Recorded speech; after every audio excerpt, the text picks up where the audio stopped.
wonderful subject of prayer. I hope you'll enjoy this. And towards the end, we'll do a little review of the Lord's Prayer, because we say it so often, and I may not tell you a whole bunch that you don't know, but I'm hoping I'll give you a few little insights into the Lord's Prayer that will make it even more meaningful for you. Now let's start out with some basics here as we look at number one there. We really have a dialogue with God. That's you and me. And here's God.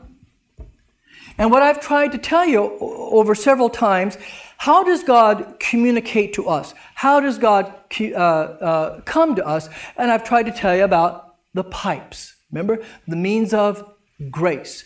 And so He comes to us in His Word and baptism and the Lord's Supper. That's how He comes to us. Okay.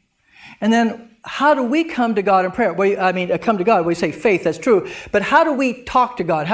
This is how He talks to us. How do we talk to God? And we talk to God in prayer. Okay? So under normal circumstances, this is how we carry on a dialogue with God. Unless God spoke to you last night in your bedroom, which you want to make sure it wasn't a bad can of chili. Okay? This is the normal way. Now, do we know that He's done other ways? Well, of course, like to Moses and to the prophets and things like that. Of course, yeah, He can do that, but I wouldn't expect that. Okay? So He can do that and has done that. But under normal circumstances, this is where God speaks to you and me, word and sacraments. Okay? And then we speak to God in prayer. That's what we're going to talk about tonight. And this is how we carry on a dialogue with God. Okay? So, with that in mind, let's look at number one. The child of God enjoys high privileges, not the least of which is prayer. Well, let's just see what prayer is, and it's not complicated at all. Psalm 79:14 says, "Let the words of my mouth and the meditation of my heart be acceptable in thy sight, O Lord, my strength and my Redeemer." And then Psalm 10:17, "Lord, thou hast heard the what? The desire of the humble." Now, you might want to use your highlighter or underliner. Obviously, what we're emphasizing are the bold black words, words of my mouth, meditation of my heart, and in the second Bible passage, the desire. And from this we learn prayer is what? Talking to God. That's all it is. It's not complicated. Either with the heart and the lips, right? Which means out loud. Like I say a prayer out loud before we start the class. I say a prayer out loud before we end the class, or as we end the class. Or just talking to God with your heart. You don't have to talk out loud. God knows exactly what you're thinking or feeling, right? So prayer is simply communications with God.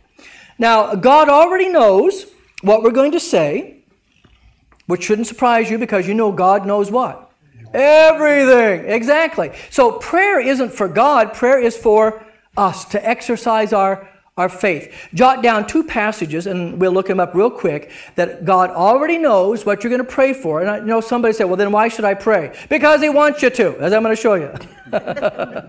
We're like children, aren't we? Okay, the first one is Psalm 139, 1-4. And we read, "O Lord, you have searched me, and you know me. You know when I sit and when I rise. You perceive my thoughts from afar. You discern my going out and my lying down. You are familiar with all my ways. And before a word is on my tongue, you know it completely, O Lord." So He knows it even before the word's on His tongue. And then also Matthew 6:8. Jesus says, "Do not be like them," He means the pagans, "for your Father knows what you need before you ask Him."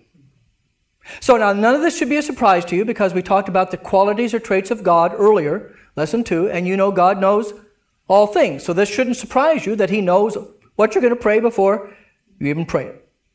So prayer is simply communicating with God. Some people get intimidated because, let's face it, some prayers are very eloquent, aren't they? They sound real, boy, that was awesome. I wish I could pray like that. And sometimes we get intimidated by that. But a prayer is a prayer. Whether it's just a heartfelt thing you have in your heart for some loved one or something, for healing or something, or some flowery, eloquent, wonderful prayer. It doesn't matter. It's simply communication with God as a child to his or her father.